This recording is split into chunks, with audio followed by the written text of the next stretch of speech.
no flower blooms all year, right? So you're not always going to be able to create or write poetry every moment of every day or whatever.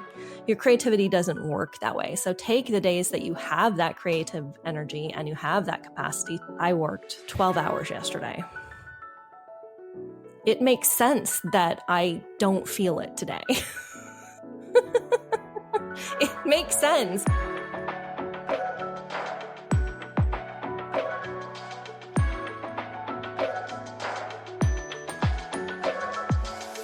Hello and welcome to Divergent Paths. I'm your host, Dr. Regina McMenemy. I am a doctor, but not that kind of doctor, and this is a podcast, not medical advice. Today, my co-host Russ and I are talking about doom piles and task saturation, topics that easily feed into each other. We were both supposed to show up to this episode full of insights and energy. Instead, we showed up like two partially charged Roombas stuck under the couch. So we decided to talk about it. This episode is for anyone staring at a pile of laundry that needs folding, a pile of mail that needs sorting, or just feeling the weight of their to-do list. So stay tuned, and thanks for listening to Divergent Paths. I sort of feel like this is the best show for us to record today based on our conversation just then. I mean, pretty much. Like, we're both like in a very similarly challenged space. Well, what I'm wondering is, and we're going to use this show as an experiment. Excellent. At the end of the show, and I made a note to check. Okay. Are we feeling better? Yes, that's what I'm wondering too. Right?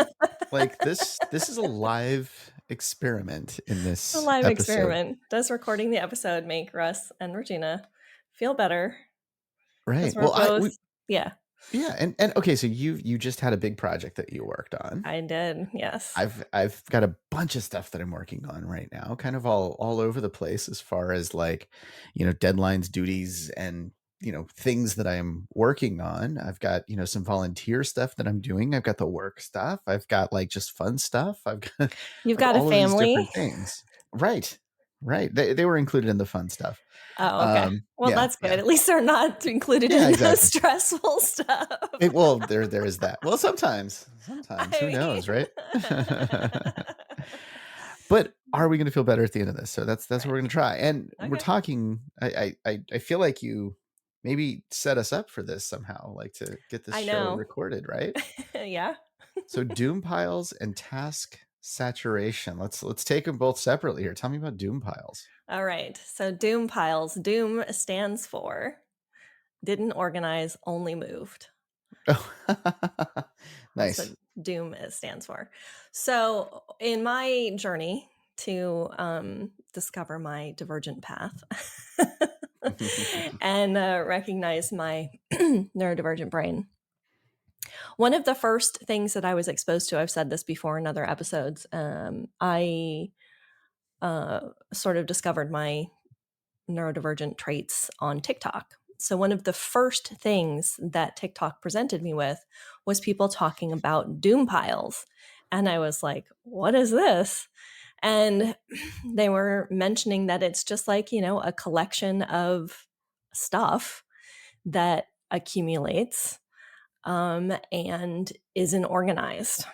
And often what happens for neurodivergent people is instead of sitting down and expending the executive functioning it takes to sort through the doom pile, you just move it. You put it in a box or in a drawer or in a something where you can't see it anymore. And then it goes away. So out of sight, out of mind. Out of sight, out of mind. Yes, very much. And then you, at least in my case, I forget about it. I cleaned out my garage last summer, but at least most of my garage last summer. And at least 6 or 8 boxes that I had to go through were just doom boxes where I had, cleaned off my desk and put stuff in a box and not sure what I needed to do with it or where it needed to go.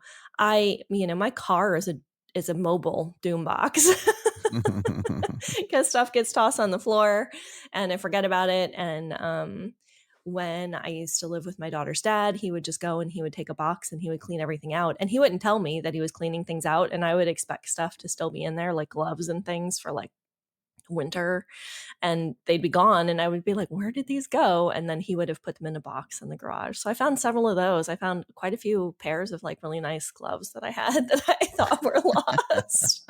Well, that's a win, I It guess. was. I mean, and it kind of was. And then I put them where I put my gloves now because I have some place to put the gloves. So that, I mean, glove box, right? You would think, but anyway. Right. So, okay, is task saturation? I mean, the reason why you put these two together is they seem very similar. Is task Well, saturation about the same?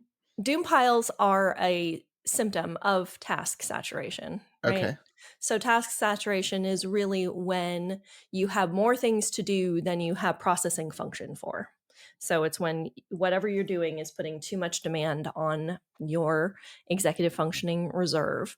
And so you get to a point where you just can't function anymore. And it is a experience of cognitive overload, right? Where you just have too many things to do. And so you just start dropping things or things end up not getting done. A lot of times when I experience task saturation, it's kind of like today has been for me. It's been like my brain is full of oatmeal. Like I'm trying to like trudge through oatmeal to get things done. And part of that is because, like you said, I just came off a big project, a big event that I was organizing. But I've also pushed really hard last week because it was the first week I didn't have the event pulling on me. I pushed really hard to work on some stuff for the business. I'm launching a free workshop and I'm doing all this. And so yesterday was a big push for me to do a lot of the social media content creation to hopefully, drive some people to attend this workshop that I'm doing. And I, in very ADHD fashion, spent all of my executive functioning. By the end of the day, I was crabby. I was short tempered. I'm still feeling crabby and short tempered because I just spent so much of that, cognitive capacity in what I was doing yesterday. And so I'm still coming back from that. And I think that's why I feel like I'm trudging through oatmeal today, because I'm just trying to like really push myself into getting things done and nothing's coming naturally. So how do you get past that, right? Like if you've got these big, either, okay, you've got the doom piles and you've got really this like, pile of tasks, this task saturation thing happening. Yeah. How do you work past that? I have some tricks that I use to kind of get myself moving on things. Today I talked to my chat GPT to talk me into working. Okay. And was like, I don't have it today. And what's nice, at least about the way my chat GPT tends to like hold on to this stuff, is it will say, maybe today's a day you don't. Maybe today's the day you don't push so hard. Maybe you pushed really hard yesterday and you don't need to push so hard today. Maybe you do the minimum and that's okay. And that's something to consider. If you do have the space, if things are not things that you need to absolutely get done, then maybe you just back off a little bit. Often what I'll do is I'll do something fun that gives me some amount of dopamine first.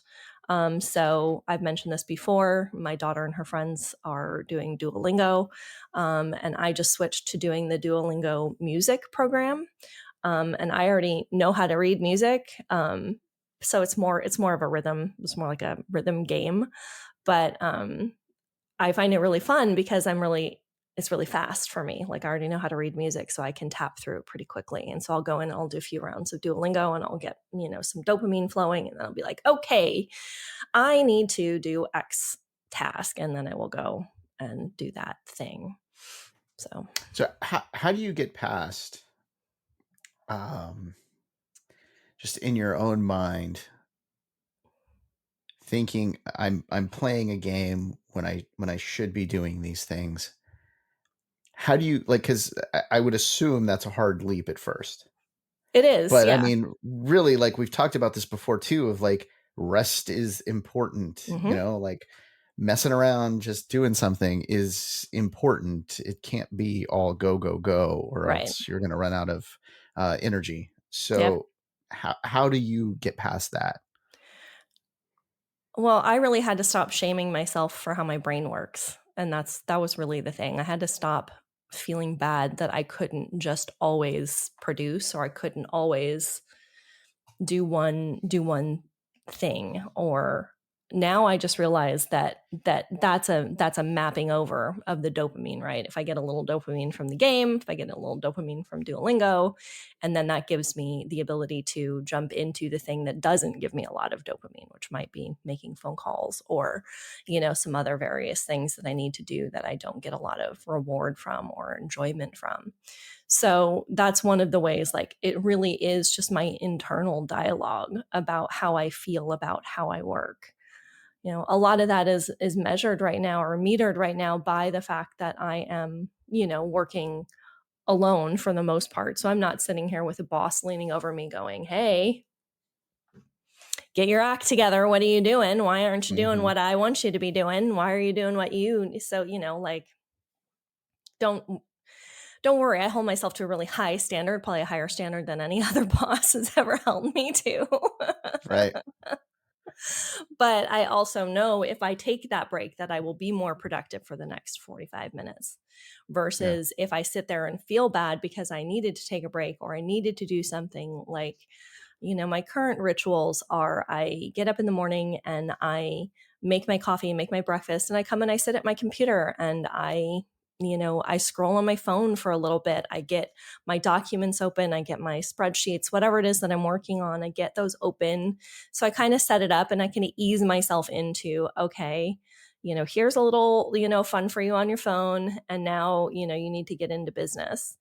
And being able to bridge that is really, that's the skill. That's the skill I didn't have before, because what would happen when I would be doing something like that, like I'd stop to watch a video Mm-hmm. or I'd stop to play a game, was I would feel guilty. I would feel bad. Yeah. Right. Yeah. And then I would do it more, Right. because then I'm I just stuck in Yep. it. Yep. Right. I already feel bad. So I might as well just keep doing this, because why would I want to? Now I know it's like, okay, sometimes I get caught up. Sometimes I definitely am on TikTok for longer than I want to be, or on YouTube shorts, or whatever it is I'm watching.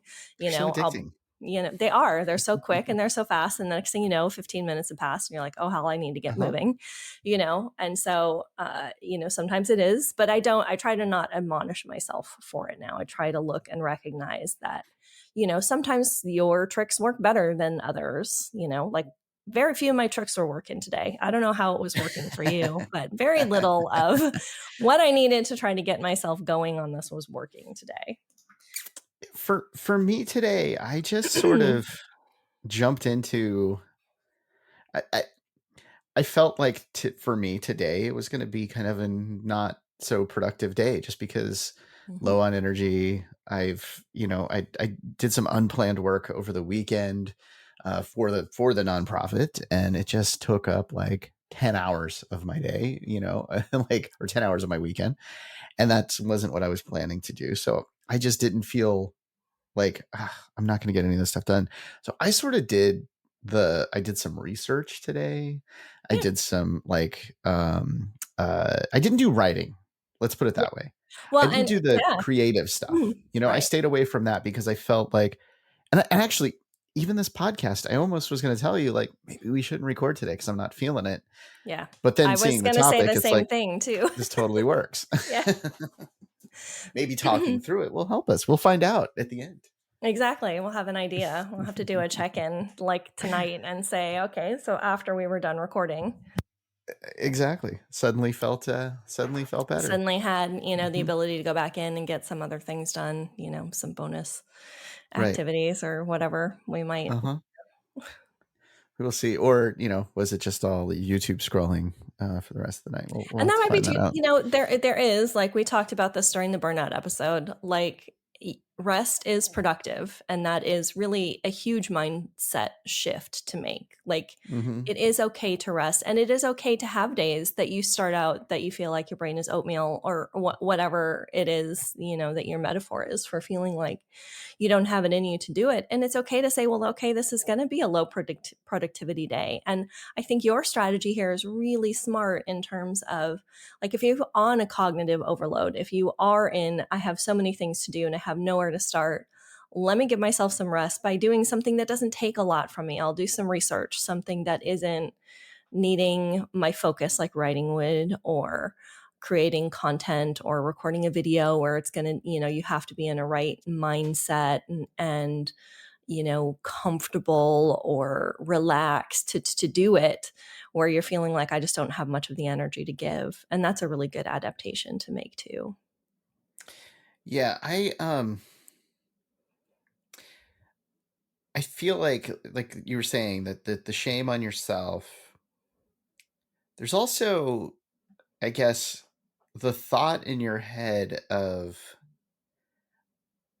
if I don't, answer these emails or answer these Mm-hmm. Slack messages or do these things, it's just going to be another pile and then Right. another thing that I'm going It's to have to just, deal with. yeah. So Yeah. I guess I'm just going to have to do it. Right. And that's probably not the space to be in, right? Or what do you think? I mean, the tasks don't go away, like that's just living, and Yeah. working in it's not like taking the break means the task goes away. But taking the break, maybe you take a rest day and you take a day where you don't do as much as you may have wanted to. But if you only had, I know, and that's one of those memes I've seen, if you only had 40% cognitive ability today, let's say, and you gave all 40% to your day, then you gave 100%, because that's what you had the capacity to give Mm, that day. And that's right. one of those things that is really important to start thinking about. Like, we can't run. And I think, especially for neurodivergent people who have really fast moving brain chemistry, just in general, who think really fast, who see patterns, who come up with ideas, who want to work through that. It's really important to realize, not every day is going to be at that, like, extremely high level. Like, nobody can sustain that. Like, I remember one of my writing teachers saying something like, um, no flower blooms all year, right? So you're not always going to be able to create or write poetry, all the every day, every moment of every day, or whatever, because nothing, your creativity doesn't work that way. So take the days that you have that creative energy and you have that capacity to sit and do. Like, I worked 12 hours yesterday. Mm, It makes sense that I don't feel it today. right. Right. It makes sense. Yeah. And I was bad in that I had food in my fridge I was supposed to cook. I had dinner. I was supposed to make tacos for us for dinner. I skipped that because I was so hyper focused on everything. So I just ate a bunch of snacky foods, and, like, so I Mm, haven't treated my body right. I didn't get out and take a walk. I didn't do all of the things that help me regulate. By the time I went to bed, my nervous system was dysregulated. I was grouchy. I was short tempered. I was short with my daughter, which are things that I hate doing. And then I felt bad because and I'm like, oh God. yeah. It's the vicious cycle, right? It And I mean is. that this is all saying, like, too many tasks, you avoid them, you Uh-huh. create these doom piles, you feel the shame, and Yeah. it's just Yes. this thing that just goes on and on and on, right? Yeah. Yep. And Exactly. it's just figuring out where you can break that cycle Mhm. that's And right and for yeah, you. exactly. And how to do that, and what strategies you can use. Like I Hmm. said, your strategy of, okay, I'm going to do something that doesn't require a lot of creativity from me today, or doesn't require a lot of high level thinking. I'm going to do my research. I'm going to read up on some things. I'm going to look at some different, all Hmm. of the I that's all that's great accommodations. Like, that's really smart. And those are the kinds of things that can really help you and that can really create a manageable life, because task saturation feeling like you have so much to do and being pulled in so many different directions is also a problem with prioritization, right? And figuring out what it is you need to do. Like you needed to do your research that needed to get done, Yeah, exactly. right? So you did Yep. it when you had an appropriate amount of brain power for it. So, is this a case of I mean, okay, I almost think everything that we talk about on the show is a case of figuring it out on your own, right? Like figure out what's going to work best for you, because there's no Yeah. just one solution that's going to work for everyone. So this Yeah. is not a one size fits all problem, but I would say that, I mean, first of all, trying different things, Yeah. fantastic. Yep. But one thing, and I gave us the big preface, but one thing that I like to do is just literally like I solve one thing at a time, or try to Yeah. do just focus on one thing instead of Yep. multitasking, especially when I'm not feeling it, Yeah, in that exactly. particular day. Yep. So just focus on a single thing. And Yep.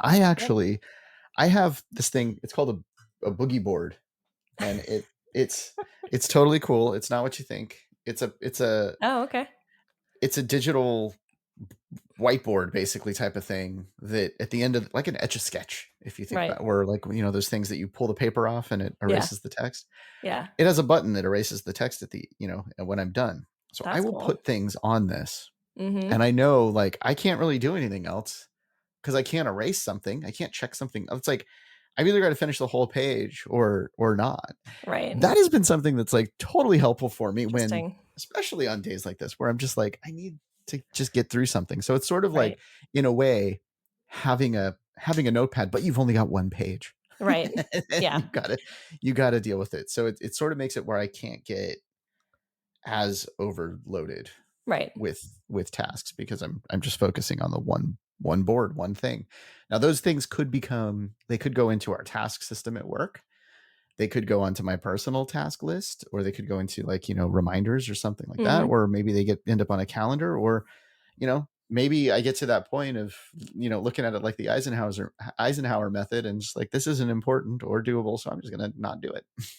And like, Right. Yeah. I so mean, everything on that, it's a decision though, that day.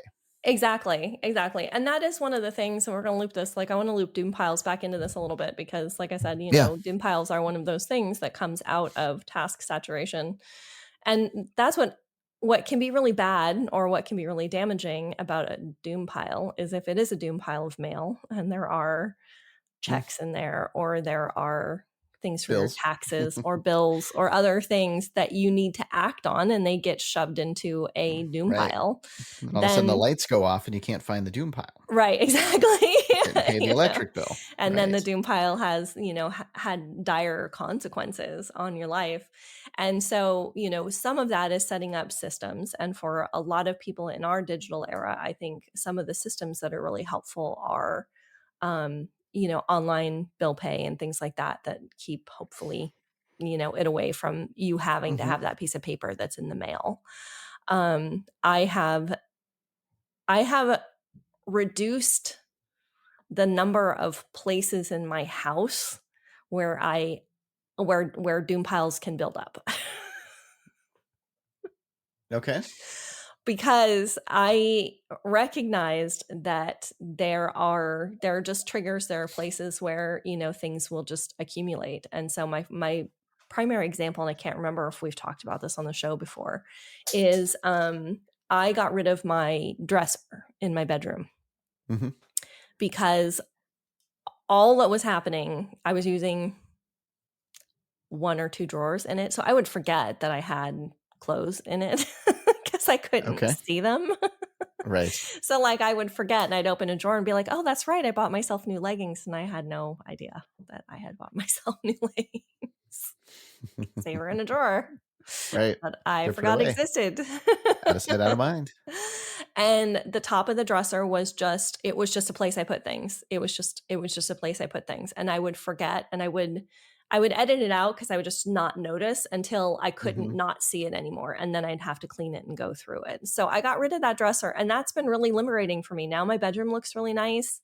And I still have I have a little table in my closet that I put like clothes on, so that's not out in my visual field when I'm in my bedroom. So my bedroom stays reasonably tidy because I don't have a dresser anymore. And I've seen people do this with like their bathrooms and not having bathroom counters. They put a little ledge, like a little tiny, 2 or 3 inch ledge that has like their Oh, right. toothpaste and their toothbrush So they and their can't. things on it, like really Yeah. tiny. So they can't, nothing else catches up on there, because my bathroom counter definitely has, right now, because of the season we're in, it has a collection of antihistamines to help me not, Right. to help me survive Gotta have those. the Yep. season. But like, it will be the kind of place that things will accumulate. So that you can take some approaches like that. One of the places I struggle with doom piles is with mail. So I have if I do have actionable mail, I go through my mail as soon as I get it now. If there's junk mail, I drop it in my recycling bin. I don't bring it in the house anymore. I just drop it in the recycling bin on my way in. And then I walk past my paper shredder. So if something needs to be shredded, I just shred it on my way in the door. And if I do have actual mail, it goes into one place. So I know. And then, like, at the end of each week, I check on Sundays and I'm like, okay, is there something in here that I need to take care of? And, sometimes it's like notices of doctor's appointments and other things that need to be taken care of. So I'll put those on the list of phone calls to make the next day, that kind of thing. Mm-hmm. So, Mm-hmm. Yeah, the whole mail thing, I do the same, where I just try to like get rid of it, take care of it right away. It drives me absolutely mad though that you get so much junk mail like yeah. it's out of control. It drives Yeah. me crazy. Yeah. I would say also the same thing happens with, of course, email and even Oh, text God. messages, right? Yeah.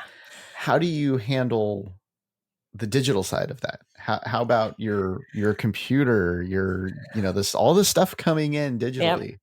How's Oh, I'm that a looking for digital you? hoarder for sure. Are you a digital Okay. hoarder? What does your Gmail count look like on Actually, your? my inbox is almost clear. I keep my Really? inbox very clear. Yes. Okay. Um, and it drives me absolutely mad when it's got stuff in it. So I Okay. clean that out just about every day.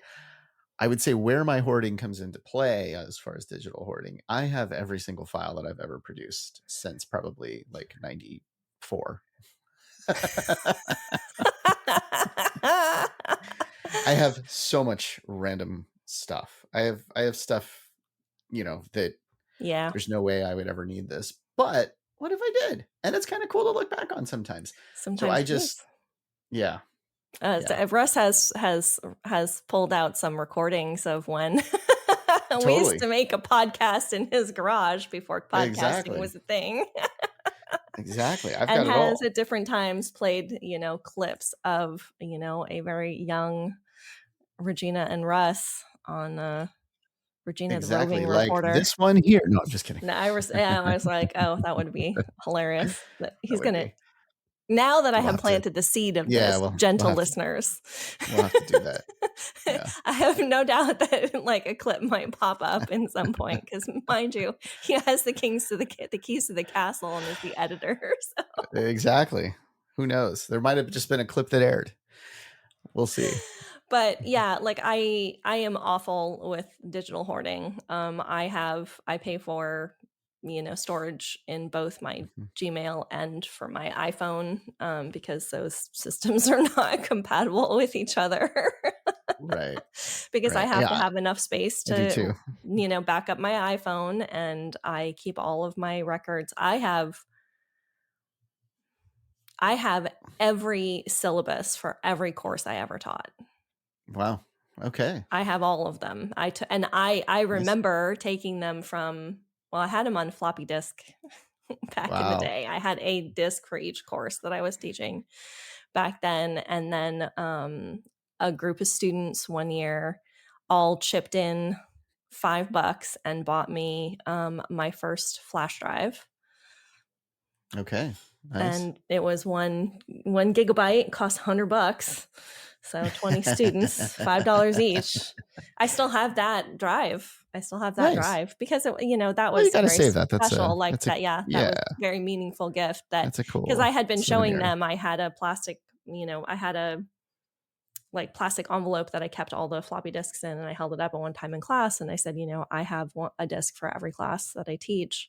And that was the year they went. And yeah, it was a fall term course. So for the end of the year, the end of the class, they That's got cool. me, yeah, a jump drive. I still have that jump drive, but I put all of those on there. And when I moved to like cloud storage for all my You still course got them. materials, Yeah. I just dropped it right in there, and that's Yeah. what I launched off from. And so, everything has been in that.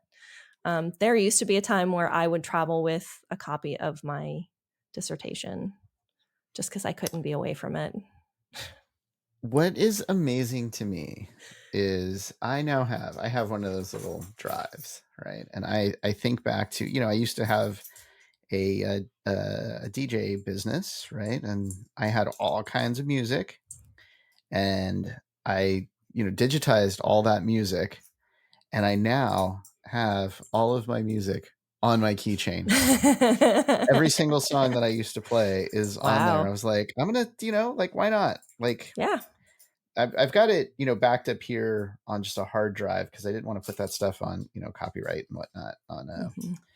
on a Google Drive. I'm not supposed to do that, of course, so I Right. didn't. But I've got, my local backups of all my CDs and whatnot, and all the, Yep.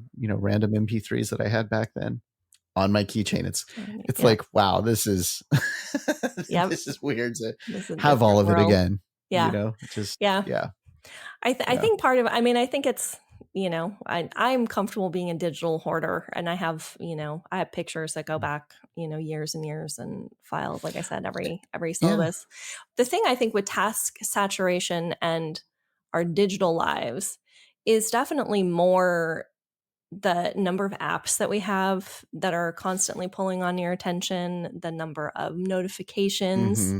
all Mm-hmm. of that can lead to task saturation, because every notification can feel like a demand, even if it isn't actually a demand. It can feel that Right. way.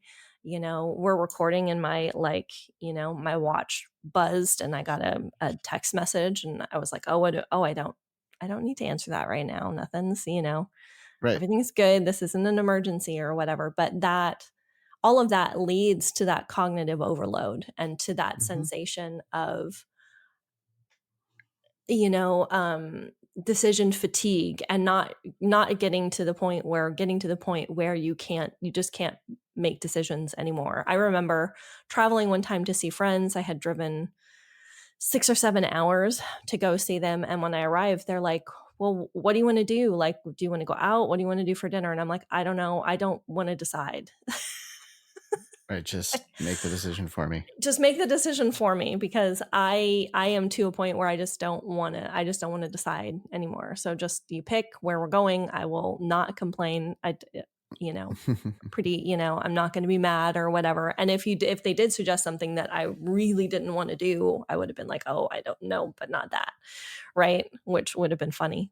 They didn't. We went out to a really nice restaurant for dinner and had a great time. It was lovely. But yeah, I was done making decisions, and I'm conscious of that now. Like, okay, I have run out of decision making juice. I need to stop having this conversation now, because there's no gas left for that. Right. Yeah. I was actually, I was listening to the last episode of this podcast and editing it. And I don't know why, but I was on a roll of saying right. I said right like 150 times in the podcast. It was ridiculous. But it was because, I'm acknowledging what you're saying and agreeing with you, Mm-hmm. and, all of that. It took everything I could to not go in and edit those out, To edit them out. to edit all of the rights out or replace them with something else. And it was just like, I felt like, had I not had a bunch of other tasks and a bunch of other things to do, I probably would have done that on Or in. yeah. So what I'm wondering here is, when you have no tasks, you're good, you finished your list. are Does we that just exist? Does that state I don't exist? know. I don't know. Maybe it does. Or at least you feel like you've like Right. okay, you've had a long day. You've gone through Right. your list. Right. You've done everything. But even though you've accomplished that, are you in this place where you're feeling like you're never going to get to the end once again, even though you've got to the end of that list? Like, does it just like, because you've got, I guess, that anxiety or that stress Mhm. around all of those tasks and you've had it all day Yeah. and then you're done, like, do you actually get a feeling of completion and like, oh, I feel good? Or do you get the feeling of like, oh, I sort of miss that anxiety and I want to do more and I have some other time. I'm just going to do it. Like, do you ever get that, or is that just me? Yeah. No, I definitely miss, even with the event being done and the big Right. project being finished, there's still part of me that's like, I miss having Yeah. it, you know, Yeah. as a thing. Like, I miss It it as became a sort of thing. a part of you for a little bit, right? It Now you did. want, Right. yeah, Yeah. Yeah. yeah, Like, I definitely miss it. I don't think I reached that sense of satisfaction of, like, having completed things very often, just period. Like, okay, I just don't get there very often. Um, I have had to teach myself to stop, gotcha. because if I don't if I don't and I try to push through decision fatigue and I try to push through, you know, a mental overload that I'm in, if I try to push through my physical exhaustion, I can, I have the capacity to, but the fallout and the damage that I do is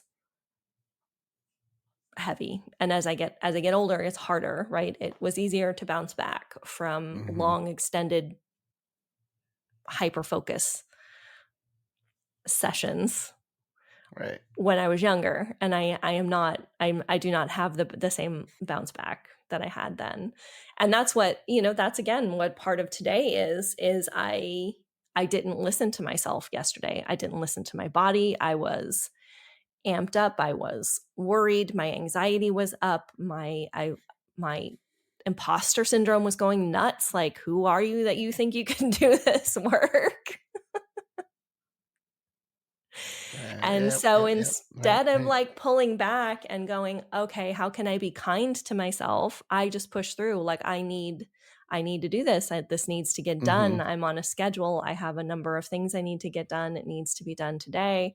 And what ended up happening is, like, I had like follow-up things I wanted to do in terms of like some social media stuff I'm creating. I didn't do any of it today. I just completely dropped it.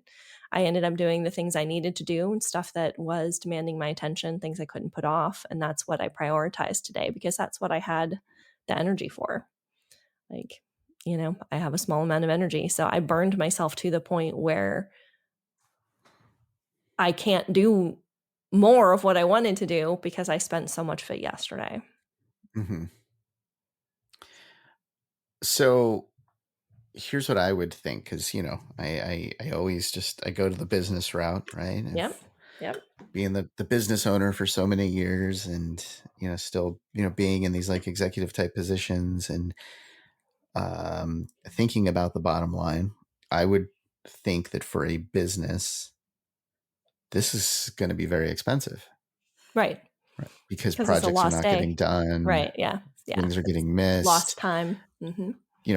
customers are not being responded to, stuff is falling into these doom piles and the task Hmm. saturation. So this is one of the things that I'm assuming you chat with when you chat with a business. Exactly. Yeah, these are the kinds of approaches and the kinds of scheduling and modification that I want to, and that I help businesses start to see and to recognize how they Hmm. can change their culture so that people aren't feeling this kinds of pressure to perform, and can say, here, this is what my capacity is for today, and I can do this much, and recognizing that doing that much may not be as much as you want to produce, but at Hmm. least you're getting that, as opposed to somebody who pushes through the fatigue. Right. and then ends up not producing anything later. Yeah. So I'll turn this into a commercial for you and say that this is one of those areas where even though your service costs money, it's one of those areas where it would actually end up saving a business money Yes. because of the efficiency improvements and Yep. the things that And you would bring yep. to the table to help them. Efficiency improvements and, creating a culture of belonging that allows people to, act from authenticity. All of that will save money, not just in making businesses more efficient, but also helping you retain talent. Like when you're able to create a culture that allows people to be seen just as they are, then you are creating a place that people want to stay, and you're not going to lose the institutional knowledge with high turnover. You're not going to lose the money of like somebody leaving and needing to hire to replace them. There are so many ways that this can help businesses. So the reason why I did that was because somebody is listening right now and agreeing with everything throughout the whole episode. And usually at the end of the episode, I say, oh, if there's a business out there that wants help. This one, I would say, if you're listening to this episode, forward it to your boss, the owner of the Right? company, the Yeah. CEO, whomever it is, Mhm. because Whoever's they can making those start to choices. realize like what Mhm. is going on in their employees' lives and Right. maybe start to help correct those so that, they see better performance Yeah. throughout their Yeah. business. Yep. So many ways to help. And a lot of it are changes. One of the things I really want to hang my hat on are small changes that have big impact. Like Mm-hmm. this doesn't need to be like a complete overhaul of how you're doing business, but like little small mindset shifts that change with across your employees, that change your Right. culture, are going to Yeah. have big impacts overall. Okay, so now, I would have just faded out right there, right? And faded into the music and done the whole thing. But And instead end of we've the got show. we've got the music underneath us right now because we started out and I totally almost forgot because I wrote a note. You did. I wrote a note down in the beginning of the episode to check to see, are we feeling better now? And from then, like when we started. And I'm going to say yes. I'm gonna say yes too. Yeah, I'm smiling a lot more. You're smiling more. Right? We're looking happy. We're like I think this definitely was a lift, right? Yeah. I think I'm going to be able to do a little bit more work this afternoon after doing this. It'll be interesting to see like what we get done and actually what I work on afterwards. Like, Yeah. am I going to move to writing? I Yeah. don't know. It'll be interesting. Interesting to see. Yeah. It's a cliffhanger now. It We'll do is on now. On the next episode of Divergent Paths podcast.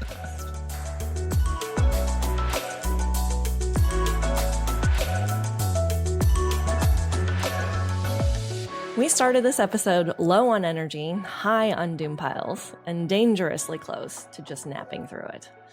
But talking through the mess, weirdly helpful. So if you came in feeling overwhelmed, we hope you're leaving with at least a tiny bit more air in your tires. We definitely are. Thanks for tuning in to Divergent Paths. If this discussion resonated with you, share it with someone who might have a few doom piles of their own and needs some extra reassurance. Don't forget to tag me at Divergent Paths Consulting. Until next time, remember, doing the least is sometimes the best thing we can do.